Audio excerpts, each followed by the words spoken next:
Banage muli mutya musibye mutya kasibire muli bulungi ya mwe bali kuchwagala eno message mbadde ndabe bitambula bingi ku my brother Bole Gabriel Bole Bole nkukoledde message eno nga njagala kugamba nti tetulina bwe tusobola kakasa nsolumu bulungi bwaffe naye njagala otegeere nti waliyo abantu abo abakwagala nga mu bantu abakwagala ndi omu mu bo sirina sente zenkwagalako sirina ki but njagala omuntu ali mu ggwe munda. You're such a wonderful man, a wonderful brother. Eri abo bobo osazeewo okwagala.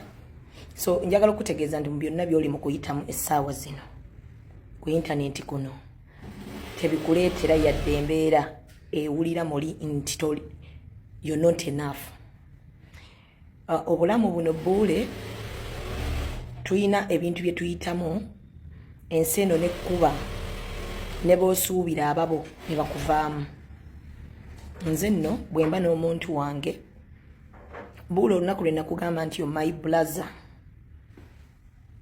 njagala kutegeeza nali nkimiininga era ne boonaagwa mu nsobi mmeka nja kuyimirira naawe kuba naawe oyimirira naffe mu bibi byaffe ne mu nsobi zaffe n'otudifendinga n'otuzza emabbali n'otubuulirira obulamu ne butambula.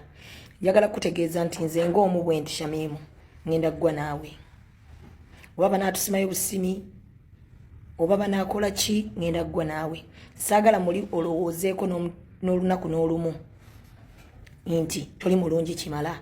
You're a good person. Era saagala weewulize bubi yadde okudda mu depression gye wavaamu.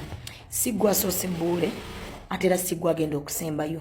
Naye njagala nkutegeeze nti essaawa zino ebiyita ku social media bwe bulamu bwe twalondawo oba Katonda gye yatussa.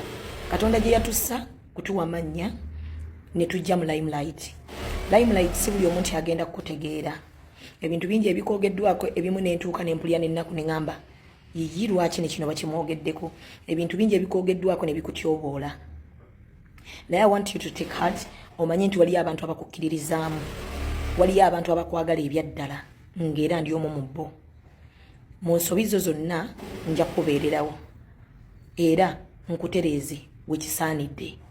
Mu mbeera ng'ensi yonna ekkuba I will always call you. Nja kubeera nkuliko mpaka guno omuyaga bwe gunaagenda. Saagala ensi abana abatono abakkuba abantu 5-6 bakulowoozese nti ensi yonna yakukyawa. Bule abantu bakwagala. Continue being you. Kola ebyo by'olina okukola Bule. Tova ku mulimu gwo. Tova ku by'olina kukola. Abakwagala bagenda sigala nga bakwagala era batakwagala tebagenda kukwagala. Nkukoledde vidiyo eno nga njagala otegeere nti waliyo abantu abakwagala era nga ndi omu mu bo. Whatever is going on, it is just a matter of time. Just sit back. Wetegereze ekigenda maaso. But nkubuulira, it cannot even last for 2 months. It cannot even last for 1 month. It is just a matter of time. Nze muganda oba nkubye, ensi enkubye, ensi neteeka wali. But I've been strong. You've been calling me sister. You told me sister ekyo kireke sister kiri. Kati it is now my turn to tell you that I'm here for you, to tell you and I love you so much, to tell you you're a good person. Whatever went wrong, sigwe Katonda. Whatever failed, okukusalawo kwa Katonda.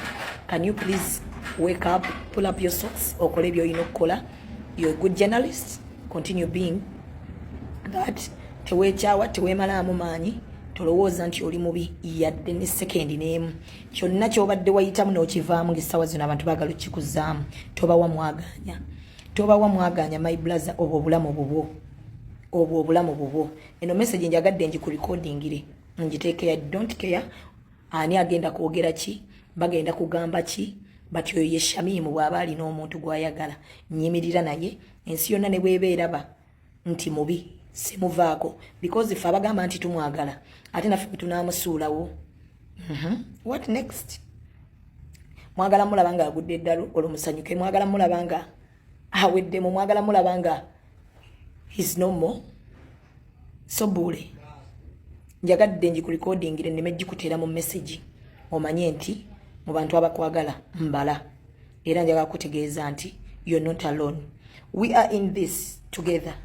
wendi mumbeera yonna egenda okujja wendi sigwa sose sigwa sembyeyo n'abatusooka kyabatuukako n'abalijja naffe era kyekimu fena tetumanyi gye tulaga so take heart social media oli akwogerako ekigambo ne weewuunya oyo yenze so lyekkubo lye twakwata lya limelight take heart and just know I love you so much